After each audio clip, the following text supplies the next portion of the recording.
Thank you for joining us here on the News at 6 on this Wednesday evening. I'm Amanda Starantino.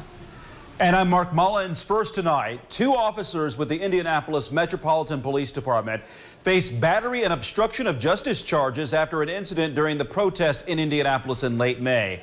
This case involves 2 women who have since filed an excessive force lawsuit against 4 IMPD officers. RTV6's Cornelius Hawker has been on this developing story all day. What are you learning now, Cornelius? Yeah, from this, we've learned a lot about that incident that was widely seen on the video that was shared on social media with those 2 women, Rachel Harding and Ivory Westfield, happened right over here at the intersection of Washington and Pennsylvania Street during those protests. And the 2 women in that video that was shared say that they didn't even know each other before this incident, but they were at the protest, and after the curfew, they were walking toward their car, and that's whenever they say police came up to them very aggressively, hitting them with batons and ultimately arresting them. Now, Prosecutor Ryan Mears today said that 2 of those officers were indicted by the grand jury on 6 charges. And if you want to bring those charges up, we can put them on your screen. First is Officer Nathan Horlock. He's facing 6 charges along with all 3 battery charges, along with perjury, obstruction of justice, and official misconduct. Now, if he is found guilty and convicted and sentenced to the maximum penalty, he could be spending 17 years in prison. The second officer, Officer Nathaniel Shaywacker, is facing 4 battery charges and 2 official misconduct charges. And again, if he is convicted on all of those and sentenced to the maximum, he could be in prison for 15 years. Now, Prosecutor Ryan Mears wants to let everyone know that these, again, are just indictments, charges, and that they are not convicted and they are innocent until proven guilty. The attorney for those 2 women that are centered around this case say that they are very thankful for the work that the prosecutor's office did along with the grand jury.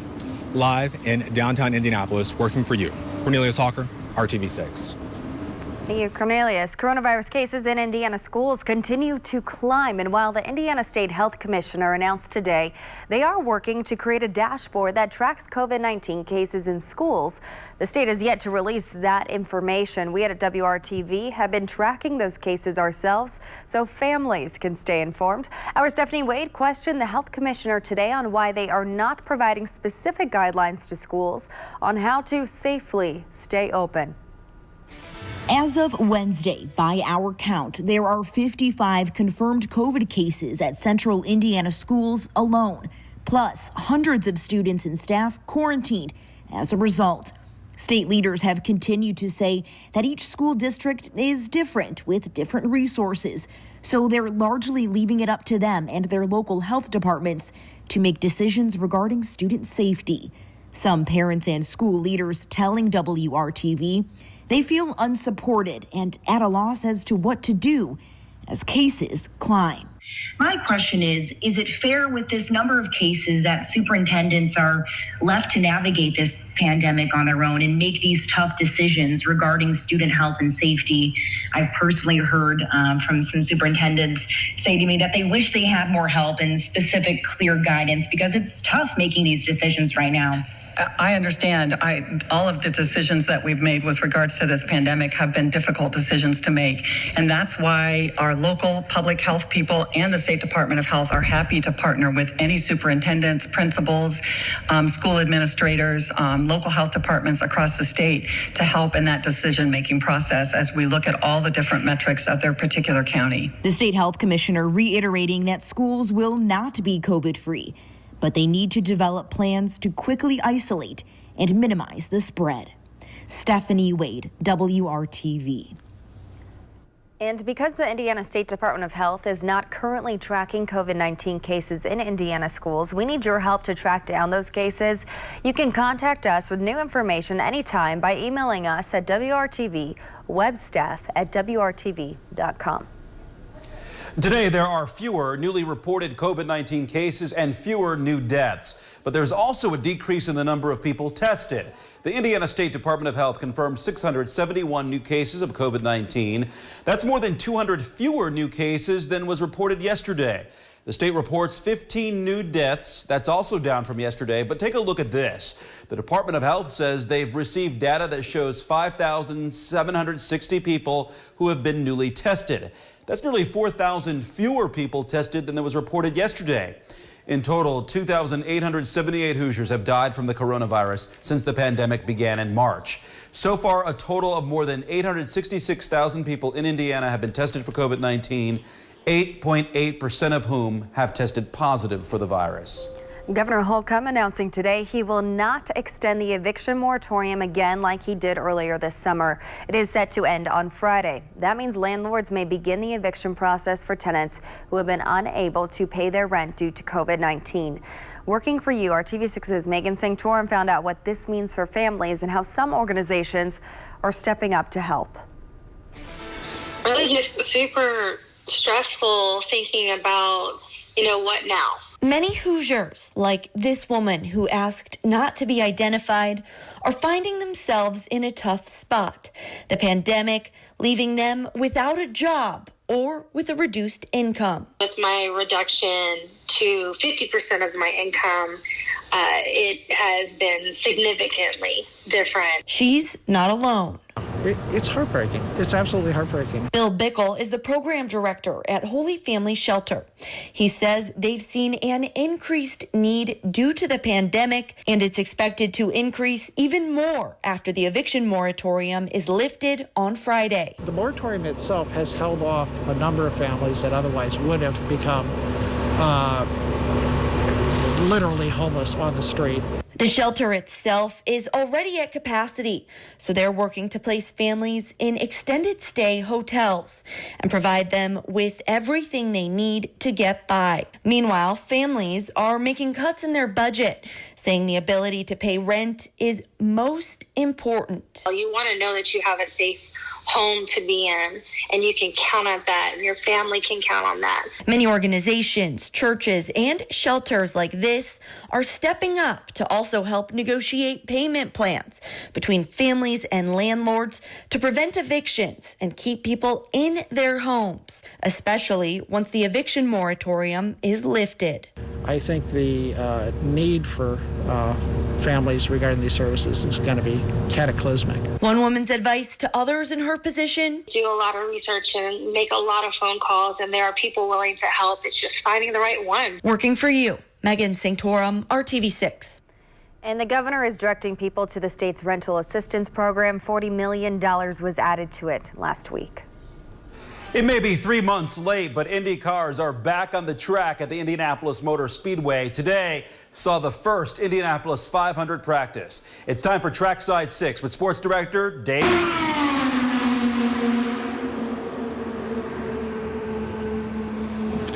Hi, guys. Yeah, it's Ben Hanley that just went by, a second-year veteran here at the Indianapolis Motor Speedway, just getting his refresher course taken care of. Everybody else, though, it was clean and green here at the Speedway, and it all began with the unveiling of the pace car earlier this morning. Let's take you there. Let me tell you what.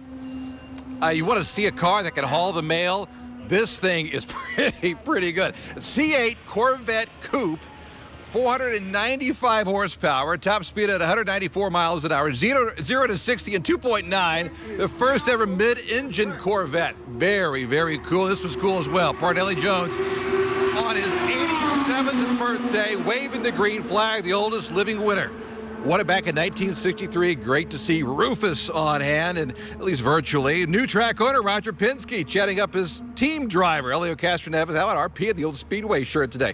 A full practice, which began at 11:30 this morning. You had a veteran session followed by a rookie session. Then everyone out on the 2.5-mile oval from 3 to 5:30. Got pretty interesting late in the afternoon. Some 2,400 laps turned all told. James Hinchcliffe was the fastest at 224.526. Come on back a little bit later, our regular Trackside 6 segment with an unprecedented 12th year.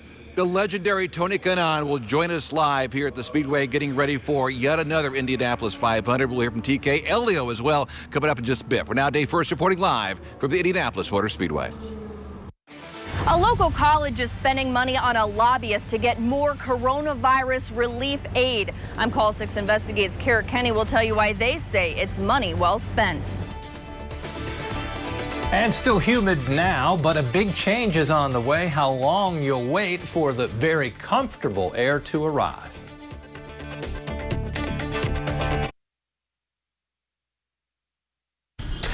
Call 6 Investigates is digging into why some colleges and universities are spending money on lobbyists even amid COVID-19 financial woes. The Rebound is our commitment to help you through the pandemic and to hold people accountable who are using federal recovery dollars.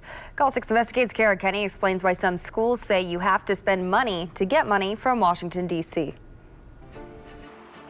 When COVID-19 hit in March, colleges and universities in Indiana went to virtual-only instruction. That hurt enrollment at institutions like Ivy Tech Community College. Students who did not want to continue virtually did drop out when they might not have otherwise done so. But unlike other colleges and universities, Ivy Tech is a commuter campus that doesn't get revenue from sports, student housing, or meal plans. Call 6 Investigates partnered with Newsy to review congressional records and found Ivy Tech is the only Indiana higher ed institution that's paid a lobbyist to fight for more coronavirus emergency aid. Records show so far this year, Ivy Tech paid $20,000, a tiny fraction of its overall budget, to the law firm Krieg DeVault. So who is this lobbyist? Krieg DeVault is a law firm with offices in the Southeast and Indiana, including this building in downtown Indianapolis. Ivy Tech says they're using the law firm because it allows them to access a variety of experts on governmental issues. Also, unlike many other Indiana colleges and universities, Ivy Tech has only one person devoted to government relations, Mary Jane Michalak. I handle state government relations as well as federal government relations. And so we do hire an external firm to help me because I can't be in DC all the time. Michalak and their lobbyists talked to congressional leaders about the CARES Act and urged them to make sure Ivy Tech was included in any future stimulus packages. We are concerned about the federal government providing relief for students. We want to make sure that there is enough money there to provide workforce and training programs to individuals so that we can get people back to work. Ivy Tech received $33 million in federal CARES Act money, $16 million for students. Most of it's already been distributed. Some students received computers to help them do classes virtually, like mom and Ivy Tech student Valerie Famoyua, who got $4,000. It was a major help for me. I wasn't expecting to get that much. And because of that relief that I had, I was able to finish my summer semester with all A's. Ivy Tech is not alone. Congressional filings reviewed by our partners at Newsy show 80 schools, big and small, private and public, paid lobbyists to work on COVID-related issues in the nation's capital. Ivy Tech has instituted a salary freeze for its staff, but the college says it's financially stable for now. It's the students who attend colleges and universities that we need to be concerned about. You know, colleges and universities are here to serve the people of Indiana, and we need to make sure that our Hoosiers are taken care of. Kara Kenny, RTV6. And thank you, Kara. Hopefully you've had a good day. Welcome to my home studio in Hendricks County. Hendricks and all the other counties in the state of Indiana have been dry today. Our chance for rain is minimal until we get to Friday. Then we'll have a little better chance for showers and thunderstorms. It's never that widespread. You can see about a 40% chance. Then they'll start to diminish early next week. Thought you'd be interested in this. Humidity is high through Sunday. Then look what happens. It really starts to drop off the charts. Tuesday and Wednesday, very low humidity, and that will come with cooler temperatures, a beautiful combination. Monday, we're still at 82. Temperatures Tuesday and Wednesday, as you can see, well below average. Average highs by then will be dropping to 83, but will be in the 70s. Beyond the 7-day forecast, which you're going to see in a minute, all indications are we'll continue with below average temperatures. That's through the 26th of August, and below average rainfall as well throughout much of the Midwest and the Hoosier State. We're going to hear from Dave and TK in a second. There's the scoring pylon all lit up, and it was a busy day at 16th and Georgetown today. 87, that's temperature in Terre Haute, while it's 2 degrees cooler in Lafayette. Indy right now at 82. Everybody's sitting in the 80s with the exception of Gary. Tomorrow, Temperatures about the same as today. There's really no change. There'll be, I think, more cloud cover in the afternoon, more sunshine in the morning. Temperatures hover right around 85 degrees. As you look at our chance for rain during the day tomorrow, the best chance would be southwest of a Terre Haute to, say, Bedford line. There are a couple of showers near Vincennes late in the day. The rest of us will stay dry. Friday temperatures slightly cooler because a little more cloud cover and the better chance for showers and thunderstorms, especially southeast of Indy. Unveiled, there it is, 7-day forecast, a much different feel once we get past the weekend. Temperatures falling into the 70s next week, and low temperatures will be in the 50s. Another stretch of beautiful weather days away. Well, it's the month of May and August, and Indianapolis Motor Speedway is roaring once again. Yeah, day one of Indy 500 practice, as we've been reporting. Sports director Dave First, who's with driver analyst Tony Kanaan, as we go trackside. Hey, guys. Welcome to 2020, y'all, at the Indianapolis Motor Speedway. Got masks, socially distanced a little bit here. That's actually not a bad thing. It took 12 years to separate us. Finally, I got what I wanted. Oh, it's you. Wow, you got one heck of a way to do it. I mean, let's get to this first. Not having fans at the Indianapolis Motor Speedway sucks. The saddest thing ever. The only thing that is keeping me going is because we had no other option. So at least to have the race, this was the safest thing and the demands that we actually needed. But this is really the saddest day. Although it's supposed to be the happiest day of my life, one of the happiest days of my life, opening day, it was really sad not to see anybody here. Yeah, you see there, I mean, it's just difficult. But it's weird, right? It is weird. But you do the most you can on social media to try to involve the fans, and that's what it's all about.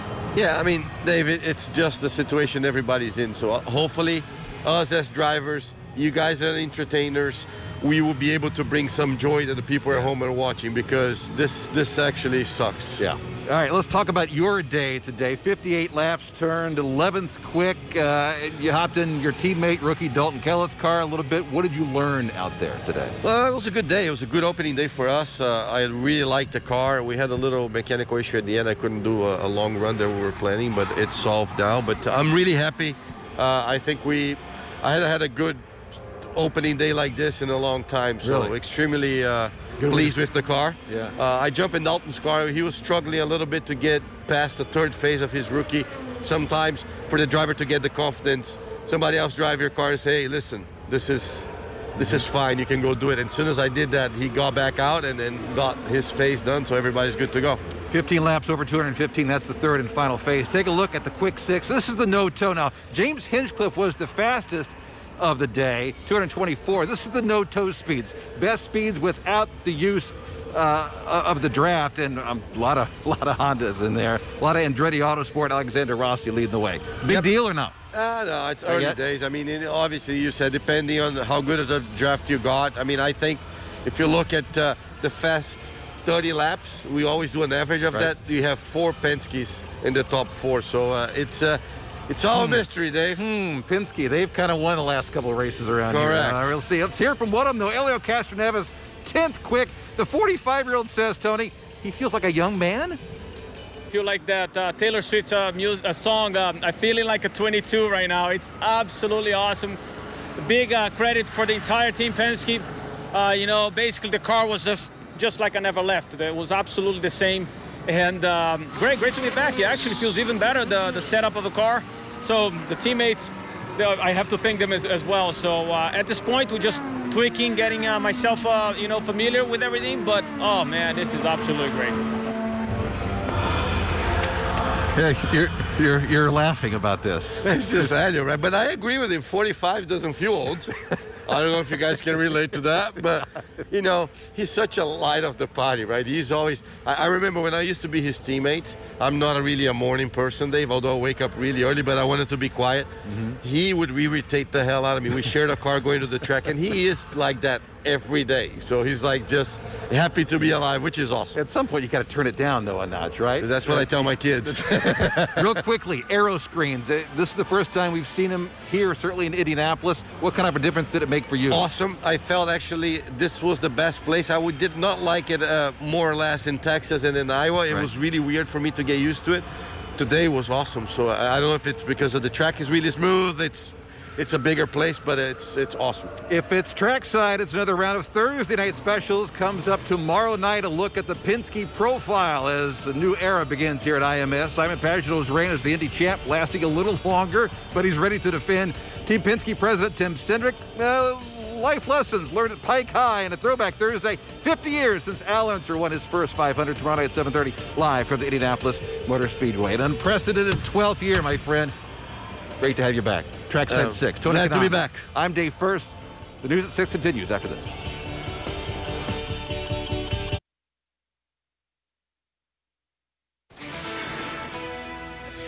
An evening in the 80s, a dry evening. Temperatures low to mid 80s across most of central Indiana. Temperatures a little bit warmer during the overnight hours as we get into tomorrow morning. The drive will be dry. Temperatures work their way into the lower 70s in the middle of the morning. Amanda? Thanks, Kevin, and thank you for making RTV6 your choice for news.